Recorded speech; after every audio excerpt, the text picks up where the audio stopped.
त्रिभुवन पीड़ा हरण हार हो। तुमको मेरा नमस्कार। सर्व जगत के अलंकार। प्रणाम तुम्हें मेरा हर बार। तीन जगत के नाथ आपके चरणों में जाऊं बलिहार।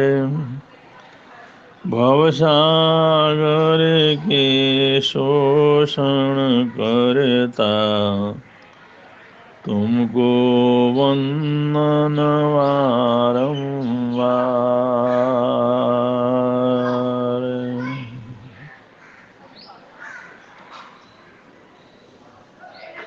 हम जिस देश में रहते हैं, जिस देश के हम लोग नागरिक हैं, उस देश की जो सरकार है, उसका सबसे पहला कर्तव्य देश की सुरक्षा करना होता है।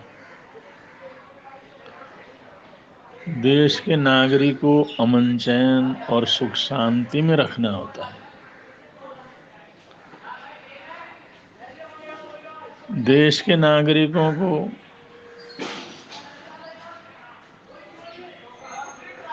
असुरक्षित होने से बचाना, उनको निर्भयता पूर्वक अपने काम धंधे करने का माहौल और वातावरण देना, उनके अधिकारों की सुरक्षा करना, ये सब देश की सरकारों का काम होता है। और देश की सरकार जो देश के अंदर जो देश को नुकसान पहुंचाने वाले लोग हैं, अतिवादी हैं, असहनशील लोग हैं, अपराध वृत्ति वाले हैं, जनता के ऊपर अन्याय अत्याचार करने वाले हैं, उन सबको रोकने के लिए, उनको दंडित करने के लिए, उनसे जनता को बचाने के लिए आंतरिक बल होता है, आंतरिक सुरक्षा बल। उसमें बहुत सी एजेंसियां और विशेष रूप से पुलिस बल होती है।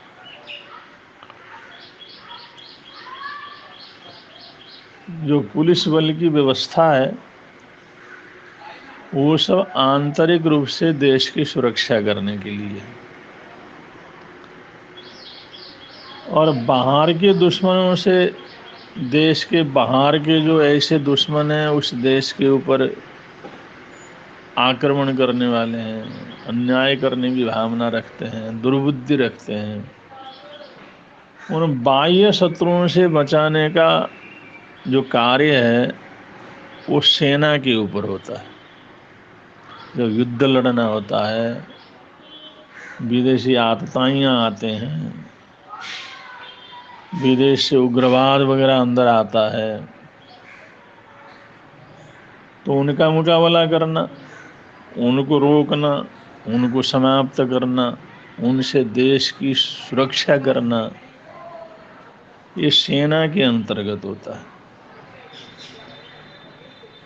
तो ऐसे सरकार के ये दो हाथ हैं, एक तो पुलिस बल और दूसरा सेना का बल।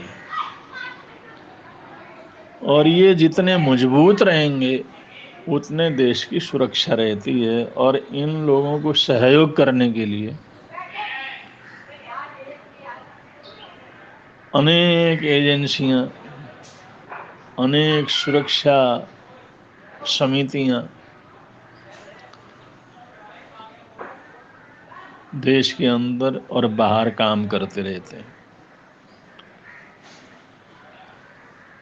सेना को 24 घंटे देश की सीमा के ऊपर गश्त लगाना होता है,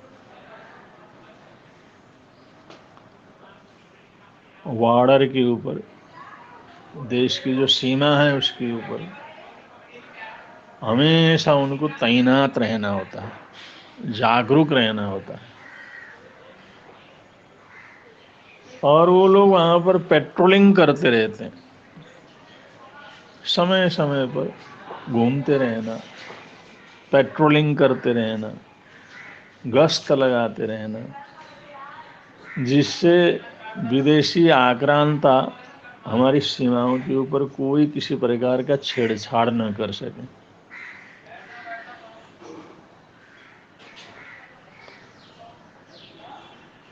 तो ये सुरक्षा बलों का वह महत्वपूर्ण कार्य रहता है, और हमेशा वो स्वतंत्रता सेनानियों के रूप में वो लोग देश के लिए कुर्बान होने के लिए तैयार रहते हैं, और हमेशा ही शहीद होते रहते हैं देश की सुरक्षा के लिए। देश में अमन चैन है तो इन्हीं सुरक्षा बलों की वजह से होता है, और जनता की जागरूकता से होता है।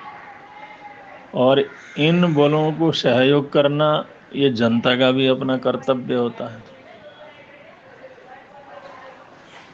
अगर बराबर सूचनाएं मिलती रहती हैं, समाचार मिलते रहते हैं, और ये लोग कोई कार्रवाई करते हैं तो उसमें जनता का सहयोग मिलता है, तो ये सुरक्षा एजेंसियां बड़ी सफलता से अपने कर्तव्य को पूरा कर सकते हैं।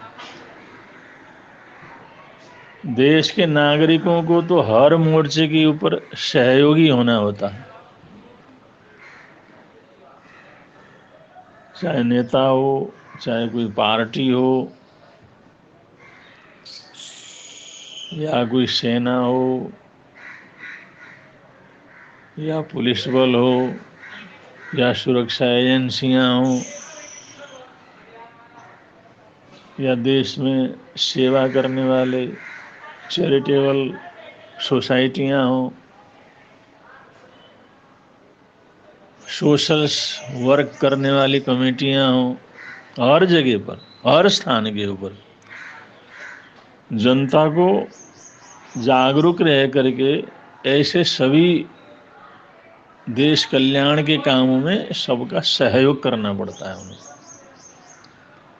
तो जनता जागरूक रहती है, जनता का सहयोग मिलता है, तो ये सारी एजेंसियां बहुत ही सफलता से अपने काम में कामयाब हो सकते हैं। लेकिन जनता का सहयोग न मिले तो कोई एजेंसी उतनी सफलता से काम नहीं कर सकती। इसलिए वास्तव में हर मोर्चे के ऊपर खड़ा होने वाली तो जनता ही है। देश का नागरिक को सभी कर्तव्य पूरे करने होते हैं। चोर को पकड़ना हो तो उसमें भी सहयोग करे, अन्याय अत्याचार करने वाले उनको दंडित करना हो तो भी उसमें सहयोग करे, देश का दुश्मन कहीं से अंदर आए तो उसकी सूचना वगैरह दे करके उसका सहयोग करे, या अन्याय अत्याचार करने वाले लोग उनको रोक करके रखे, उनको इन एजेंसियों के सुरक्षा बलों के हवाले कर दे। तो ऐसे, या कहीं भी ऐसी सूचना मिलती है तो सूचना दे, और जो कार्रवाई करते हैं तो उसको तहे दिल से सामूहिक रूप से उनका सहकार करे। ये सब चीज़ें जो जनता की तरफ से करना होता है वो भी बहुत आवश्यक है देश की सुरक्षा के लिए। तो हमारा देश है तो हमारी देश की सुरक्षा सरकारों से है, सरकारी एजेंसियों से है, सुरक्षा बलों से है, सुरक्षा संबंधी एजेंसियों से है, और साथ साथ में जनता की जागरूकता से, जनता के सहयोग से। तो से सब मिल करके अमन चैन को कायम रखा जाता है। लेकिन ये जो पेट्रोलिंग है, सीमा सुरक्षा है, ये बहुत कठिन कार्य है, कोई आसान काम नहीं है। क्यों कहीं पर इतनी गर्मी होती है, कहीं पर इतनी सर्दी होती है, और बहुत सी सीमा, लंबी चौड़ी सीमा पहाड़ों के बीच में पड़ती है, हिमालय के बीच में बर्फ पड़ता है, 12 महीने वहाँ पर बर्फ पड़ा रहता है। -10, -20, -50 तक जो है इतनी ठंड वहाँ पर रहती है, कोई जीवित नहीं रह सकता। ऐसी जगहों पर, ऐसे स्थानों पर 24 घंटे अपनी उपस्थिति बनाए रखना और रात दिन वहाँ पर सीमा की सुरक्षा करना, ये बहुत कठिन काम है। लेकिन करते हैं हमारे नौजवान, सेना के नौजवान जो कर्तव्य करते हैं, जो ताकत लगाते हैं, जो बल लगाते हैं, वो वास्तव में बड़ा प्रशंसनीय है। इसलिए ऐसा करने वालों को सम्मान देना, आदर सत्कार करना, ये जनता का अपना कर्तव्य होता है। क्योंकि जो भी हम देश में खुशियाँ मनाते हैं, त्यौहार मनाते हैं, प्रसन्नता पूर्वक रहते हैं, आराम से सोते हैं, अपने काम धंधों को कर लेते हैं, लेकिन उस सब के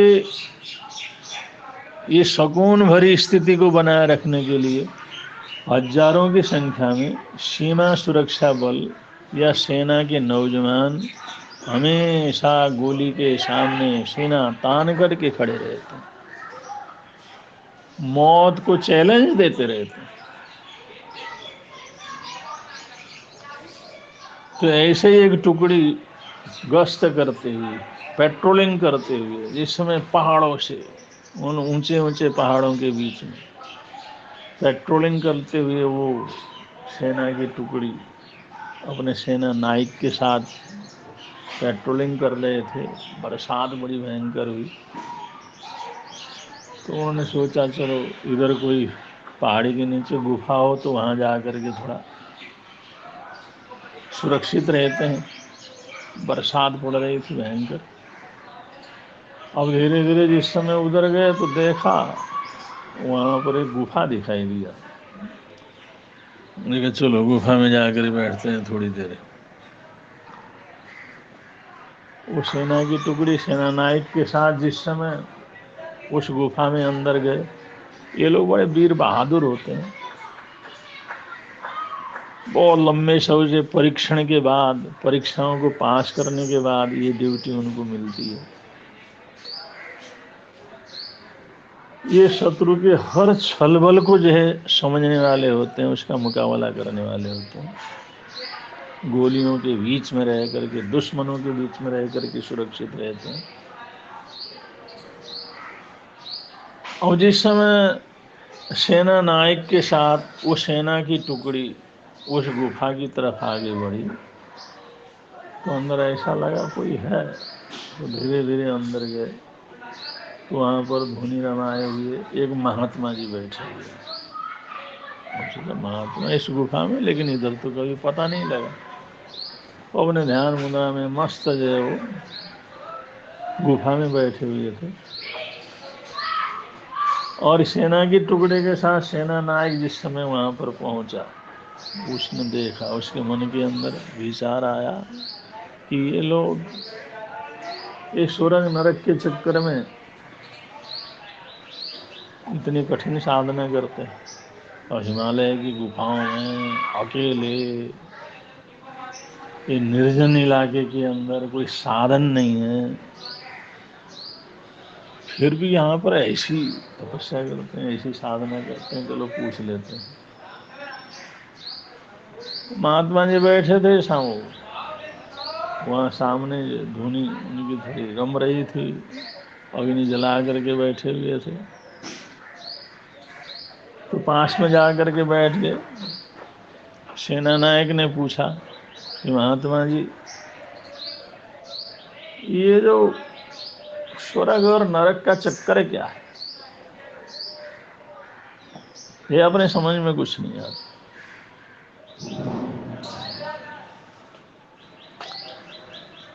महात्मा जी कुछ नहीं बोले। एक बार और उसने प्रश्न किया कि हम तो बड़े पहुंचे हुए महात्मा हैं, इस जंगल में ऐसी हिमालय की गोद में गुफा में अकेले बैठ करके साधना करते हैं। हम पूछते हैं नरक क्या है, ये नरक स्वर्ग का चक्कर क्या है? महात्मा ने कहा 2 कौड़ी का आदमी, समझ नहीं 3 पैसे की, अब बात ऐसी कर रहे हैं। मतलब, अरे मतलब क्या है, तुम जैसे चूहे घूमते फिरते रहते हैं। और 2-4 वो सेना नायक तो ऐसा तमतना गया, आंखें लाल हो गई, हाथ फड़फड़ाने लगे। उसने 1-2 बात ऐसी कह दी, ऐसा जो है ताना मारा, ऐसी कह दी महात्मा ने, उसके बल को, उसकी ताकत को जैसे ललकार के बोल दिया।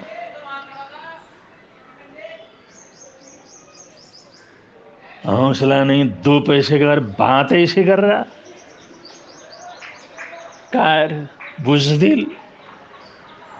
अब क्या पूछना था, उसके हाथ कप कप आ गए। उसने जैसे ही जो है वो अपनी कटारी तलवार उसको निकाला, उसने इतना गुस्सा, इतना लाल हो गए उसकी आंखें, और वो तलवार जो उसका हथियार था उसको महात्मा के गले में लगा दिया। अभी बताता हूं मैं क्या हूं।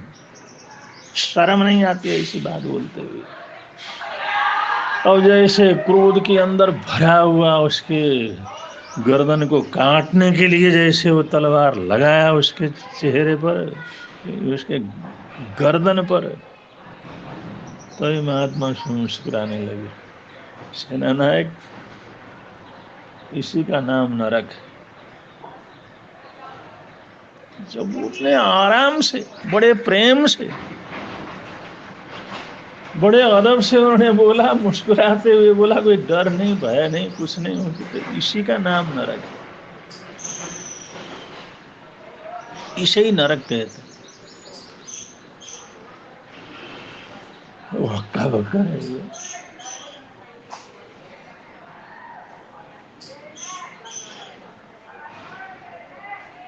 उन्होंने कहा तुम पूछ रहे थे ना नरक क्या है,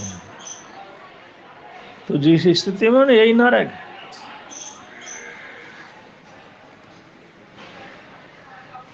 उसके हाथ ढीले हुए, शरीर ढीला हो गया, तनाव ढीला हो गया, एकदम नॉर्मल सा हो गया। मन के अंदर विचार आया, मैं कितना बेवकूफ हूँ। अरे मैंने प्रश्न पूछा, उसी का बेचारे उत्तर दे रहे थे, मैं तो मारने लगा था। महात्मा जी, उसको बड़ा अफसोस हुआ, अरे मैं क्या, जरा सा भी सोचना, जरा सा भी विचार नहीं किया। उसने तलवार तो अंदर रख ली। उन्हें हाथ जोड़ के कहा, मैं बहुत बड़ा अपराध करने गया, मुझे समझ में नहीं आया, मैंने सोचा ही नहीं। एक महात्मा जो इतने भयंकर स्थिति में ऐसी साधना कर रहे हैं, आपकी ताकत, आपका बल, आपका आत्मबल, मैंने कुछ भी नहीं सोचा, पर जरा सी बात में एकदम बेभान हो गया, होश भूल गया, और अब तो मारने के लिए तैयार हो गया। मैं क्षमा याचना करता हूँ, वास्तव में मैं बहुत खराब हूँ, मैंने बिल्कुल ही सोचा नहीं। मैं इस अपराध के लिए जितना भी आपसे क्षमा याचना करूँ, मुझे बड़ा पश्चाताप है। मैंने नासमझी में, जल्दबाजी में क्या कर डाला, और क्या करने वाला था।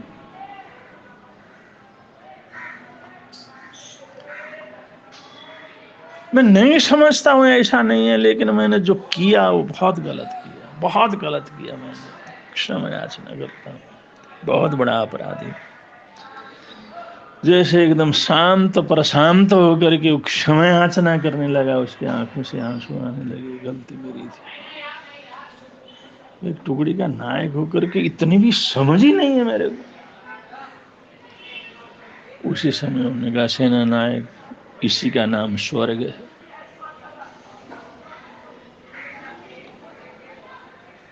तुम अपने स्वरूप में हो, अपने स्वभाव में हो, क्षमा में हो, शांति में हो, शांत विचारों में हो, कोई उत्तेजना तुम्हारे मन में नहीं है, तुम्हारे दिमाग में नहीं है, जो इस समय तुम्हारी परम सरल स्थिति है, परम शांत स्थिति है। इसी का नाम स्वर्ग है। ऐसी सरल, समझदार, शांत अवस्था के अंदर रहते हैं तो स्वर्ग होता है, उसी का नाम स्वर्ग है। हम जहाँ रहते हैं वहीं पर स्वर्ग है। और जिस समय आदमी भान भूल जाता है, क्रोध में पागल हो जाता है, कुछ भी करने को तैयार हो जाता है, हित अहित का उसको ध्यान नहीं रहता, क्या करना ना करना उसका होश नहीं रहता, जब ऐसी स्थिति में कोई व्यक्ति रहता है तो उसी का नाम नरक है। वहीं से नरक प्रारंभ हो जाता है। वो पूरी तरह नरक के अंदर जिया हुआ रहता है। आपने प्रश्न किया था, बस आप जैसे व्यक्तियों को इसी तरह समझाया जा सकता था। उसने चरण श्री महात्मा जी बहुत कृपा की और बहुत अच्छी समझ दी और इतनी अच्छी तरह से हमारे को समझाया। अब जिंदगी में कहीं भी रहेंगे ये स्वर्ग नरक की परिभाषा भूलेगी नहीं। अब ये हमेशा हमारे दिमाग में ये बात रहेगी और हम कोशिश करेंगे स्वर्ग में रहें, कोशिश करेंगे स्वर्गमयी हमारा जीवन। तो बड़े खुश प्रसन्न हुए, बड़े प्रसन्नता पूर्वक उनका आभार प्रकट करके उन्हें पेट्रोलिंग के लिए जाना था। वो ज़्यादा देर रुक नहीं सकते थे, उनकी अपनी ड्यूटी थी, वहाँ से चले गए। तो तात्पर्य है कोई सदगुरु समझाने वाला हो, कोई सदगुरु का समागम मिले तो सब प्रकार का समाधान इंसान को मिल जाता है। और वास्तव में सबसे पहले तो नरक और स्वर्ग हमारे जीवन में, हमारे दिल में, हमारी बुद्धि में, हमारे सोच में ही पैदा होता है। और वही बीज रूप में जो हमने जीवन में बोया हुआ नरक है वो नरक के रूप में जो परिणत हो जाता है, और बीज रूप में बोया हुआ जो स्वर्ग है वही स्वर्गलोक के रूप में, देवलोक के रूप में जो है प्रकट होता है। और वास्तव में बीजारोपण तो स्वर्ग नरक का हमारे जीवन में ही होता है, हमारे अंदर ही होता है, हमारे व्यवहार में ही होता है, हमारे सोच में ही होता है। ये वास्तव में एक असली वास्तविकता है। और इस वास्तविकता को अच्छी तरह से समझ सके, धारण कर सके, उनको स्वीकार कर सके, उसको याद रख सके, तो ये जीवन की बहुत बड़ी उपलब्धि होती है। जो ऐसा करेंगे यहाँ भी आनंद रहेगा, परभव के अंदर भी आनंद रहेगा। इन्हीं मंगल कामनाओं के साथ, सद्भावनाओं के साथ अपने वक्तव्य को विराम दे रहे हैं। बोलिए भगवान महावीर स्वामी की जय।